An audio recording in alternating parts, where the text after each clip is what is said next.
बड़े चतुर हैं हमारे ठाकुर जी को कॉम्प्लेक्शन डार्क है ना, कारे हैं ठाकुर जी, तो यूं लगे मैं कैसे दिखूं सबन को। इसलिए भीष्म पितामह ने भीष्म स्तुति में कहा है इस बात को। ये कोई हम अपनी मनगढ़ंत बात नहीं कह रहे, भीष्म पितामह कहते हैं त्रिभुवन कमनम तमाल वर्णम रविकर गौरवराम्बरम दधाने वपुरल ककुला वृताननाब्जम विजय सखेरतिरस्तु मेन वद्या। भीष्म पितामह कहते हैं, बोले भगवान आप बड़े सुंदर हो और उससे भी ज्यादा बढ़िया आपका ड्रेसिंग सेंस है। भीष्म पितामह कह रहे हैं, बोले क्यों? बोले आपका वर्ण कैसा है? बोले त्रिभुवन कमनम तमाल वर्णम, आप तमाल वर्ण के हो, आप कारे कारे हो, लेकिन उस पर भी आप ये पोशाक कैसी पहन के आते हो? बोले रवि कर गौरवराम वरम दधाने, रवि यानी कि सूर्य को भी एक प्रकार से लज्जा हो जाए ऐसी पीरी पीरी पीतांबरी पहन करके ठाकुर जी नंद भवन से आते हैं। वेणु गीत में गोपियां कहती हैं कि नंद भवन से जब ठाकुर जी बाहर आते हैं तो सूर्य भी अपने आप को बादलों की ओट में छुपा लेता है। क्यों? इतने सुंदर ठाकुर जी पीतांबरी पहन करके एक सूर्य पृथ्वी पर घूम रहा है, तो मेरी क्या आवश्यकता है? आज निश्चित ही इतनी सारी पीतांबरी यहां पहन करके सब लोग आए हैं, तो इतने सारे श्री कृष्ण ही आए हैं अपना नंदोत्सव मनाने। एक बात हमेशा याद रखिएगा, कभी भी हमारे गुरुदेव ने आज्ञा की थी, कभी भी सोफा पे, बेड पर, तकिया पर कभी पीले वर्ण का कभी चद्दर बिछा के सोना नहीं चाहिए। क्यों? पीत वर्ण जो है ये ठाकुर जी का स्वरूप है। अरे महाभारत में वर्णन आता है कि श्री युधिष्ठिर जी महाराज का नियम था, वो जहां भी पीत वर्ण दिखते थे दंडवत प्रणाम करते थे। कोई भी हो, पीला कोई दिख जाए उसको तुरंत प्रणाम करते थे। क्यों? बोले साक्षात कन्हैया है हमारो।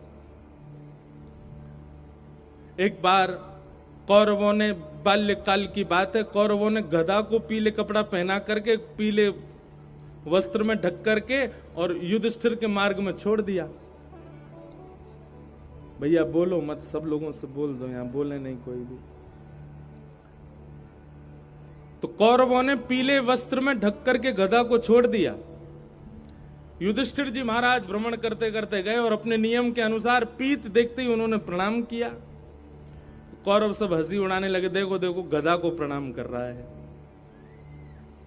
युधिष्ठिर जी महाराज बोले गधा नहीं है, मेरे लिए श्याम सुंदर हैं ये। कौरव बोले हमने ही तो गधा को पीले कपड़ा पहना के खड़ा किया है, तुम कैसे कह सकते हो कि श्याम सुंदर है? बोले मेरा विश्वास कहता है कि श्याम सुंदर है, और नहीं तो तुम देख लो। जैसे ही गधा के ऊपर से पीत वस्त्र हटाया तो गधा की आकृति दिख रही थी बाहर से, लेकिन जैसे पीत वस्त्र हटाया तो गधा तो अंतर ध्यान होगा, एक जैसे घुटमुन बालक खड़ा होता है ना, घुटमुन चलता है, ऐसे ठाकुर जी वहां पर खड़े हुए। ठाकुर जी प्रकट हो गए। कहने की बात है, पर पीत में, पीतांबरी में ठाकुर जी का वास है। अगर कभी आपको कहीं मंदिर जाने का अवसर ना मिले, कभी आपको ठाकुर जी के दर्शन करने का अवसर ना मिले, वृंदावन की बहुत याद आवे, वादना पीरो ही पहन के घूमो और यूं ही विचार करो कि श्री ठाकुर जी आपके अंग से लगे हुए हैं। ये ठाकुर जी को स्वरूप है। तो आज आप सब लोगों का जो स्वरूप है उससे ही पता चल रहा है कि आज नंदोत्सव होने वाला है।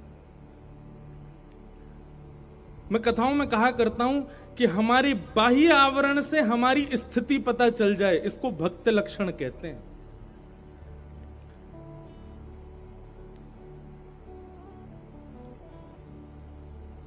एक ऑरा बनाता है व्यक्ति, एक वातावरण बनाता हुआ चलता है व्यक्ति। भक्त का वातावरण कैसा होना चाहिए?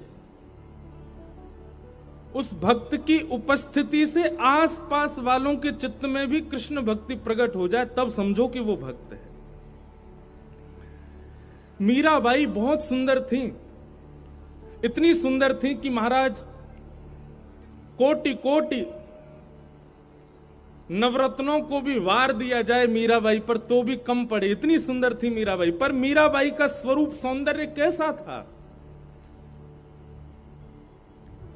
सामान्य संसार का स्वरूप सौंदर्य ऐसा होता है कि वो देखने वाले के चित्त में भावना प्रकट करता है, देखने वाले के चित्त में वासना प्रकट करता है, देखने वाले के चित्त में कामना प्रकट करता है।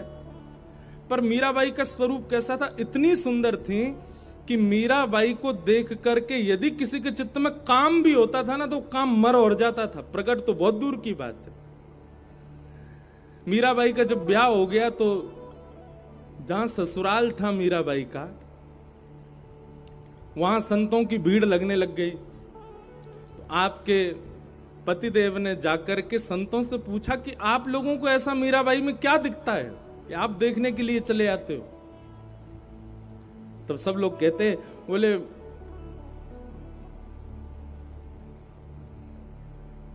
मीराबाई का स्वरूप ऐसा है कि उनके रूप को देखने के बाद, उनकी एक छटा देखने के बाद में कृष्ण और प्रिय लगने लग जाते हैं। हमारा आपका स्वरूप कैसा है? हमारी आपकी सुंदरता देख के सामने वाला हमसे रीझेगा, पर हमारी आपकी सुंदरता देख के ठाकुर जी से रीझ जाए, ऐसा स्वरूप किसका होता है? ये भक्त का ही हो सकता है। हमारे वृंदावन के परम पूजनीय श्री मलुक पीठ वाले महाराज जी का दर्शन करो, उनको देख के राम जी प्रिय लगेंगे। हमारे बरसाने वाले पूज्य श्री विनोद बिहारी दास बाबा का दर्शन करो, उनको देख के किशोरी जी प्रिय लगती हैं और प्यारी लगती हैं। बाबा प्रिय लगेंगे, महाराज जी प्रिय लगेंगे, पर उनका दर्शन करके ठाकुर जी और ज्यादा प्रिय लगते हैं। हमारे परम पूजनीय श्री प्रेमानंद जी महाराज का दर्शन करो, उनका दर्शन करके राधा वल्लभ लाल जी प्रिय लगते हैं। हमारे कृष्णानंद जी महाराज का दर्शन करो, इनके दर्शन करके गैया की याद आ जाती है। कई लोग तो महाराज जी का नाम भी नहीं जाने तो देखते गैया वाले बाबा जा रहे हैं। हमसे पहचान हमारी नहीं है, हमारी पहचान ठाकुर जी से हो जाए। जलंधर में जब आप गली में निकलो तो आपको देख करके सब लोग, ओ कुंज बिहारी वाले भैया जा रहे हैं। आपका नाम नहीं पता उनको, आपका काम नहीं पता, आपका गोत्र नहीं पता, लेकिन आपकी पहचान ठाकुर जी से हो, तब समझियो कि हाँ हमारा जाप जो है, हमारा नाम जप जो है वो अब फलीभूत है रहे हो। भैया या हेलीकॉप्टर को नेक देर बंद कर लो, जब कीर्तन शुरू हो तब चलाना। नहीं तो सब लोग सोचेंगे यही पर लद के अमृतसर चले जाएं।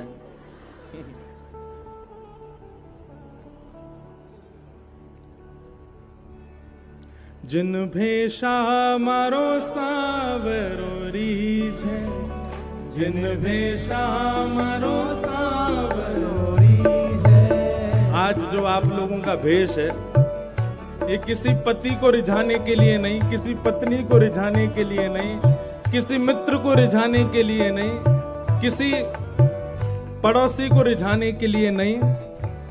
चेक करो,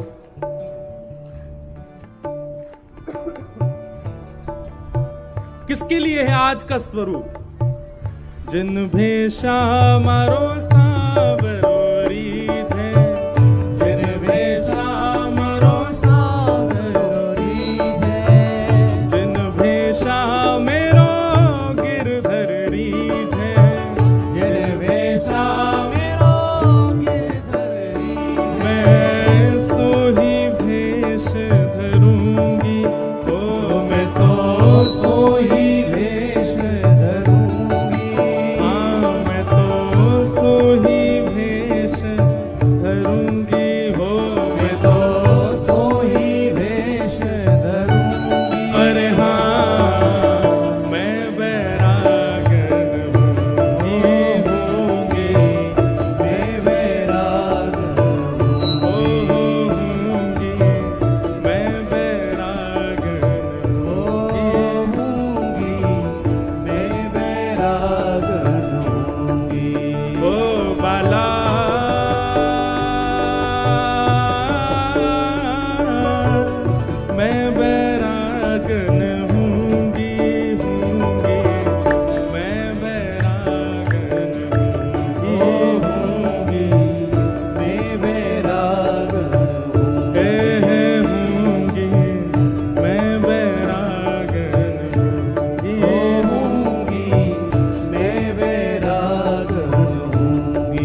भेषा प्यारे गिरधर रीझे, जिन भेषा प्यारे गिरधर रीझे, जिन भेषा राधा रमण जो रीझे, जिन भेषा राधा रमण जो रीझे, मैं सोही भेष धरूंगी, मैं तो सोही भेष धरूंगी, मैं तो सोही वेश धरूंगी, मैं तो सोही भेष धरूंगी। अरे हाँ, देखो आप सब भी पीरे पहन के आए हो, लालाऊ पीरो पहन के आए हो, राधा रमन जी भी पीरे पीरे पहन के आए हैं। हमारे वृंदावन से बिहारी जी के गोस्वामी पधारे हैं, करण गोस्वामी जी, आप भी देखो पीरे पीरे पहन के आए हैं। हमारे कृष्णानंद महाराज जी तो पीरे ही रहे में, हमारे महाराज जी पधारे पंजाब से, आप भी पीरे ही पहन के आए, सब पीरे पहन के आए हैं। हम वाइट या हमारे पहन के आए कि पीरे में हम तो दिखे अलग। ओ मैं बैरागन होंगी, मैं बैरागन होंगी, मैं बैरागन होंगी, मैं बैरागन। बोल गिरधर लाल प्यारे की।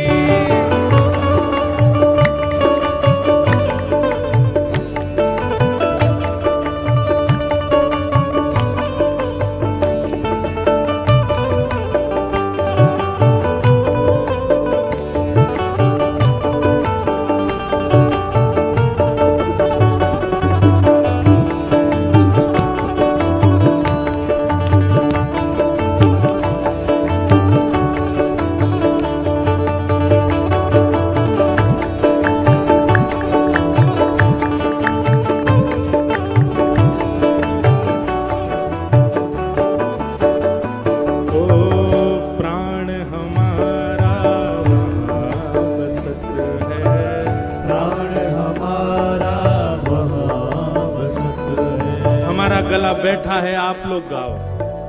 प्राण हमारा वहाँ बसत है, प्राण हमारा वहाँ बसत है। कहाँ बसत है?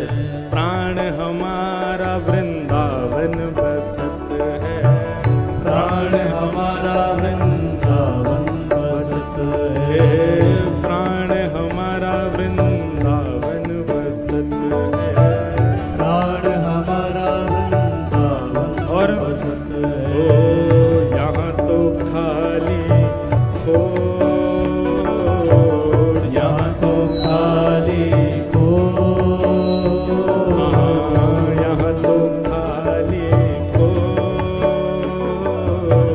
यहाँ तो खाली हो।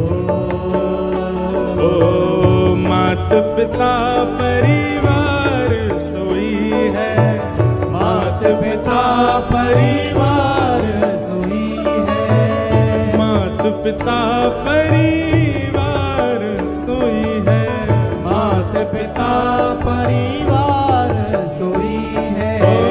कहिए तिनका तोड़ वाला कहिए तिनका बाला, कहिए तिनका तोड़ वाला कहिए तिनका मैं बैरागन होंगी, मैं बैरागन होंगी, मैं बैरागन होंगी, मैं बैरागन होंगी। ओ बाला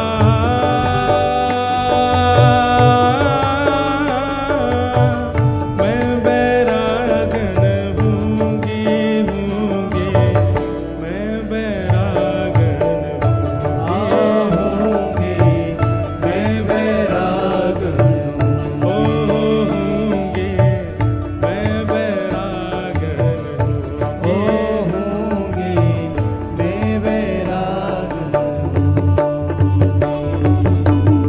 बैठ जाओ सब लोग, जहां खड़े हो वहीं बैठ जाओ। बोलो नंद के लाला की। तो भैया आज आप सब लोग जो सज धज के आए हो, इसके पीछे मूल उद्देश्य जिन भेषा मारो सांवरो रीछ।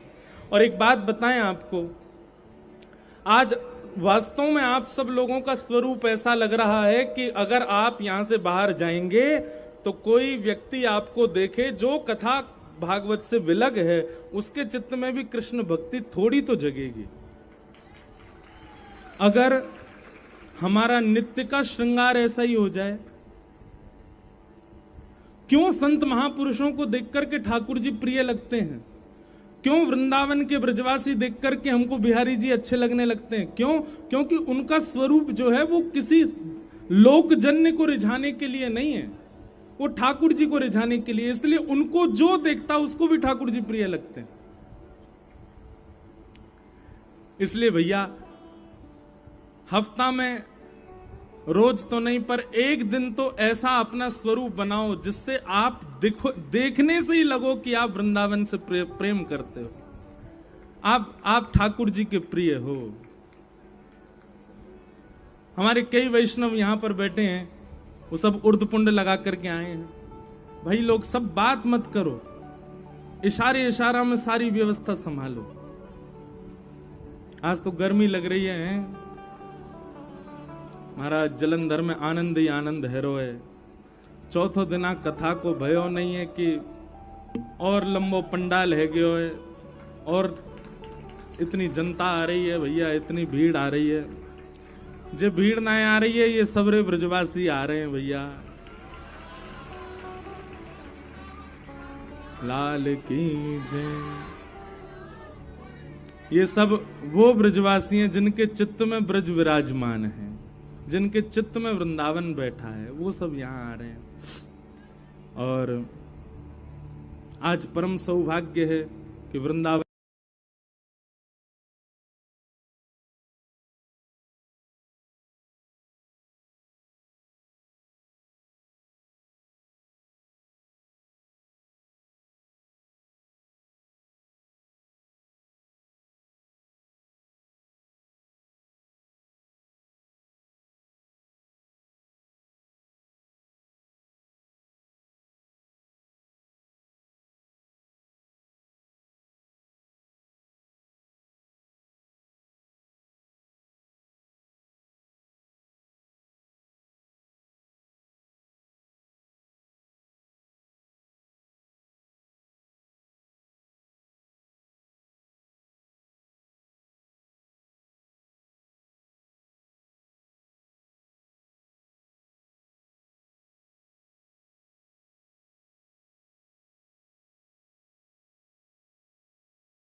हम लोग भारत में जन्मे हैं। श्रीमद् भागवत के पंचम स्कंद में देवता कहते हैं कि धन्य हैं वो लोग जो भारत में जन्म लेते हैं, धन्य हैं वे लोग जो हिंदू वैदिक सनातन धर्म का पालन कर रहे हैं।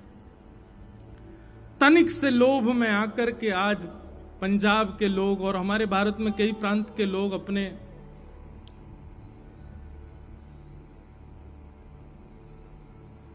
स्वरूप को परिवर्तित कर रहे हैं, ये अच्छी बात नहीं है। तो एक हो जाओ, सबका सम्मान करो, सबसे प्रेम करो, पर इसका मतलब ये थोड़ी कि अपने घर में आग लगा के दूसरे के घर में चले जाओ। इसका मतलब ये थोड़ी है। आप तो सब किसी एक का कैसे होगा?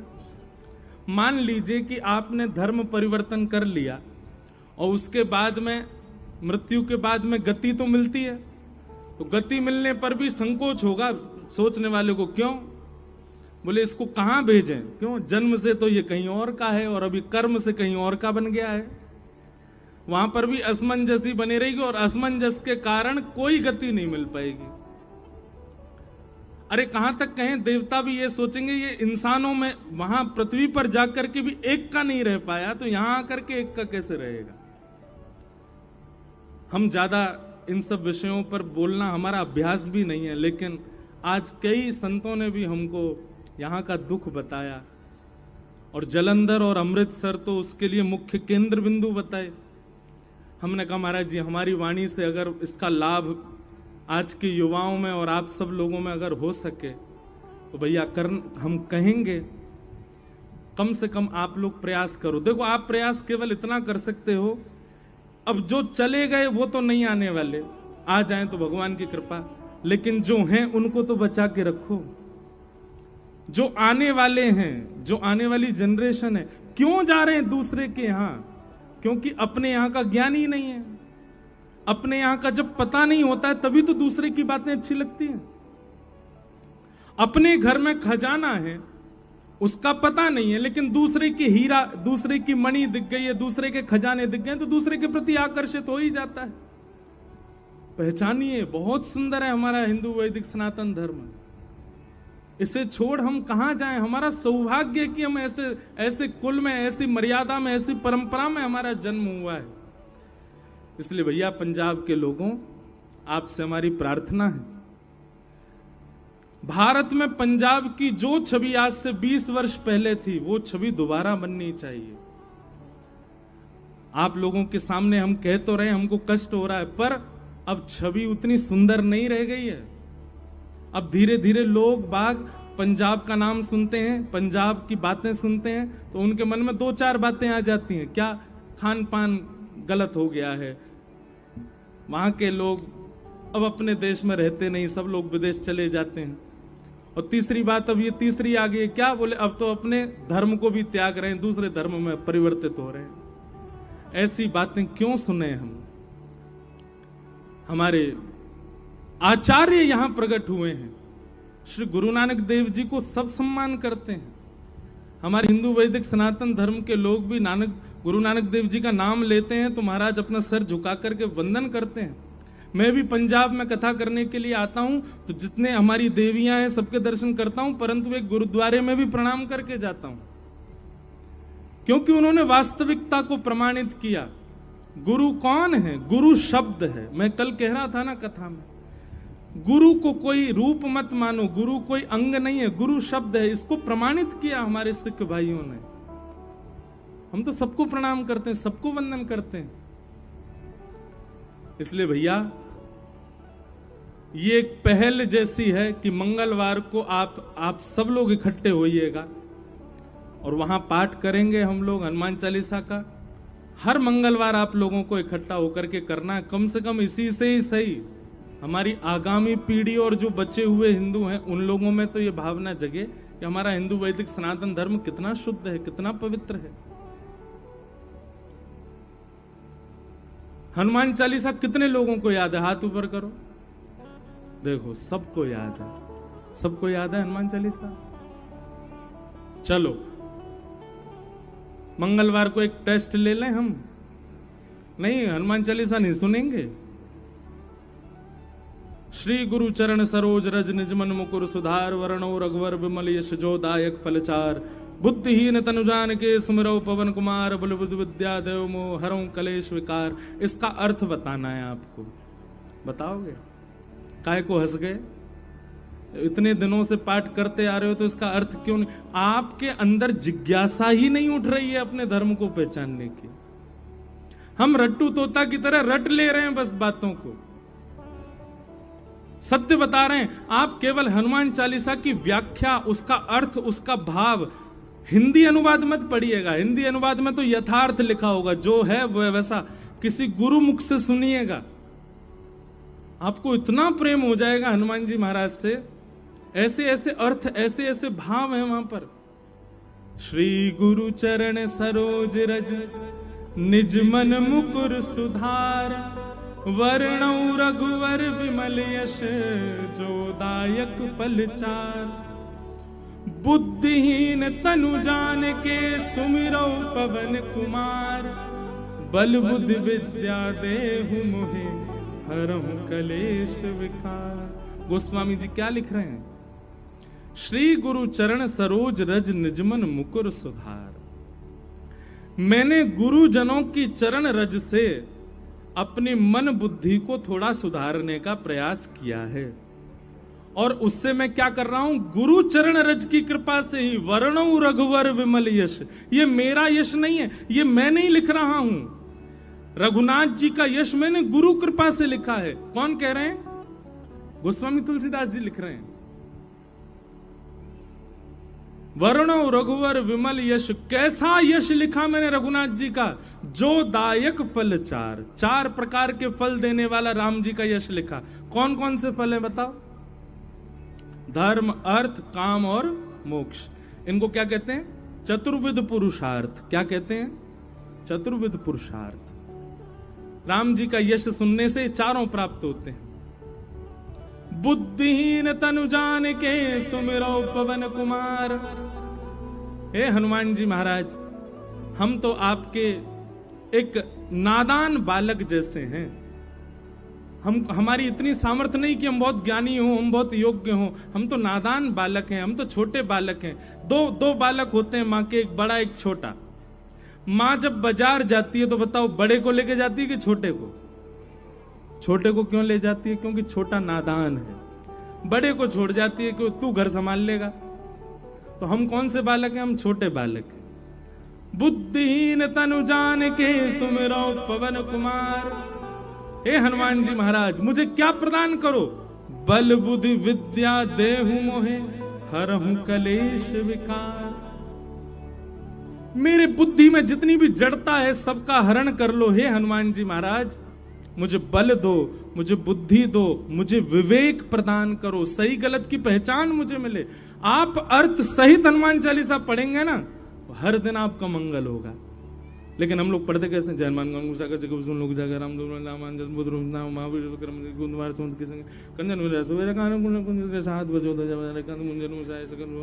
ऐसे थोड़ी करना है। एक तोता था,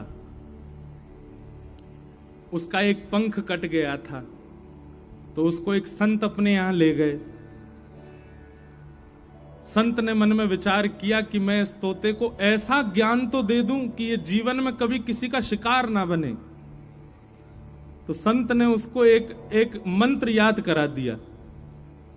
तोता से बोलते, भेलिया आएगा, जाल बिछाएगा, दाना डालेगा, फंसना मत, फंसना मत, फंसना मत।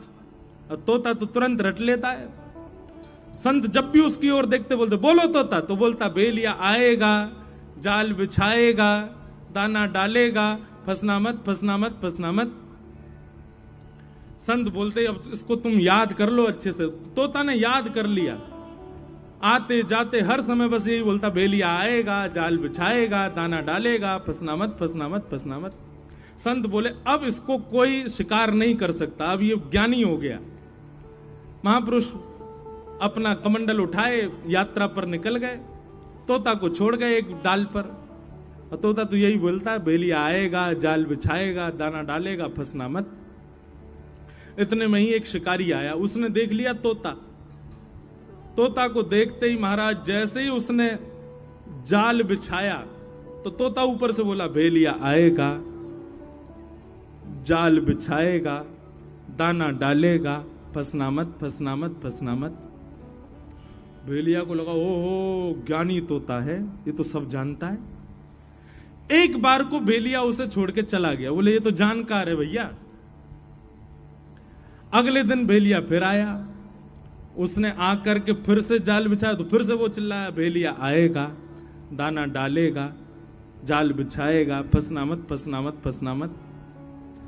भेलिया बोला ये तो ज्ञानी है, लेकिन डाल पर और भी पक्षी बैठे हैं, इनको तो नहीं पता होगा, इन लोगों को पकड़ ले जाऊं। अब की बार जैसे ही उसने दाना डाला, दाना डालते सबसे पहले वही उड़ा जो गा रहा था, भेलिया आएगा, जाल बिछाएगा, दाना डालेगा, फंसना मत, फंसना मत, फंसना मत। भेलिया ने कहा ओहो रट्टू तोता है, केवल याद कर लिया है, इसको पता नहीं है इसका मतलब। ये जो बोल रहा है वो अपने कहने वाले शब्दों के अर्थ नहीं जानता है, केवल बोलना जानता है। और जैसे ही वो आकर के जाल पर बैठ करके दाना चुगने लगा, भेलिया ने जाल पकड़ा, उसको कमर पर टांगा, तब भी वो कमर में टंगा टंगा भी बोल रहा है, भेलिया आएगा, जाल बिछाएगा, दाना डालेगा, फंसना मत, फंसना मत, फंसना मत। भेलिया ने घर ले जाकर के महाराज उसकी सब्जी बनाने के लिए जैसे चक्कू उठाया तब भी बोला भेलिया आएगा, जाल बिछाएगा, दाना डालेगा, फंसना मत, फंसना मत, फंसना मत। यही स्थिति हो गई है हमारी और आपकी। हमको याद तो हो गया है हनुमान चालीसा, लेकिन हमारे जीवन में कर्म रूपी भेलिया जब आता है और हमारे साथ में खूब उपद्रव करता है, तब हम गाते तो भूत पिशाच निकट नहीं आवे, महावीर जब नाम सुनावे, ना सरो घर सब पीरा, जपत नंदन हनुमत वीरा, जंगर दे हनुमान चुरावे मनकम। लेकिन कर्म जानता है कि ये इसको मतलब नहीं पता है, ये केवल रटना जानता है, केवल रट लिया है। तो रटने से फायदा केवल इतना होगा कि एक बार आपके दुष्कर्म आपको छोड़ देंगे, ये जान के कि आपको ज्ञान होगा। लेकिन वो कर्म दोबारा जब लौट करके आएंगे, देखेंगे इसने तो केवल रट रखा है, जानता कुछ भी नहीं है। तब उसी के चंगुल में आप सब कुछ जानते हुए भी फंस जाओगे। इसलिए भैया ये कथाएं क्यों होती हैं, ये संतजन क्यों अपना गला फाड़ फाड़ करके आप सबके बीच में प्रवचन कर रहे हैं, ताकि आप इन गूढ़ रहस्यों को जानो, समझो, पहचानो, ताकि केवल बाह्य, केवल रटने से काम नहीं चलेगा। उसका भीतरी ज्ञान जो है वही आपके मन को और वही आपकी बुद्धि को शांति प्रदान करेगा, वही आपके कर्म रूपी उस राक्षस से लड़ने का बल प्रदान करेगा। कर्म राक्षस नहीं है, पर कर्म कई बार हमको अज्ञानी जानकर के बहुत प्रगाढ़ हो जाता है, बहुत प्रबल हो जाता है, और उसकी प्रगाढ़ता, उसकी प्रबलता, उसकी निर्दयता के हम शिकार बन जाते हैं अज्ञान के कारण। इसलिए भैया सत्संग रोज किया करो, रोज सुना करो, कुछ ना कुछ नया ही मिलता है आपको। तो उस दिन हम आएंगे, मंगलवार को सब लोग इकट्ठे होना, सुबह 10:30 बजे हनुमान चालीसा का पाठ करेंगे। उसके बाद आप लोगों का नियम है कि आप हनुमान चालीसा अर्थ सहित याद कीजिए, बच्चों को याद कराइए, और हर मंगलवार एकजुट होकर के इस प्रकार हनुमान चालीसा के पाठ कीजिए। और भैया अपने पंजाब को बचा लीजिए, ये साडा पंजाब है, ऐसे बोलेंगे ना, साडा मतलब अपना ना, और ब्रजभाषा हम बोले जी हमारो पंजाब है। कौन को पंजाब है? हमारो। तो भैया या हमारे पंजाब को न बचाओ। हमारे वृंदावन बिहारी लाल के सबसे ज्यादा प्रेमी पंजाब से ही है, सब पंजाब से आते हैं। हमारे बिहारी जी को अच्छो ना लगे भैया आप सब लोग या तरीका के व्यसनन में पड़ जाओ, आप अपने कुल मर्यादा को त्याग दो, आप अपने धर्म को त्याग दो। बिहारी जी को कितना कष्ट होता होगा। बिहारी जी की प्रसन्नता के लिए या को करो कि भैया अब जो बच्चे हैं उनको बचाए रखो, और जो आवे वाले उनको भी बचाओ। सबको सम्मान करो पर अपने घर के रहो, ऐसी हमारी प्रार्थना है। आप सब लोगों को बारंबार प्रणाम। भैया का है वो पीछे इतने लोग क्यों खड़े है गए? अरे बस बस बैठो बैठो बैठो बैठो, क्या हो गया है? नहीं कुछ नहीं आया, इधर देखो। कोई कार्यकर्ता वहां चले जाएं, वहां जाकर के देखें। भैया देखो, जरूरी नहीं है केवल इंसानों को ही कथा सुननी है।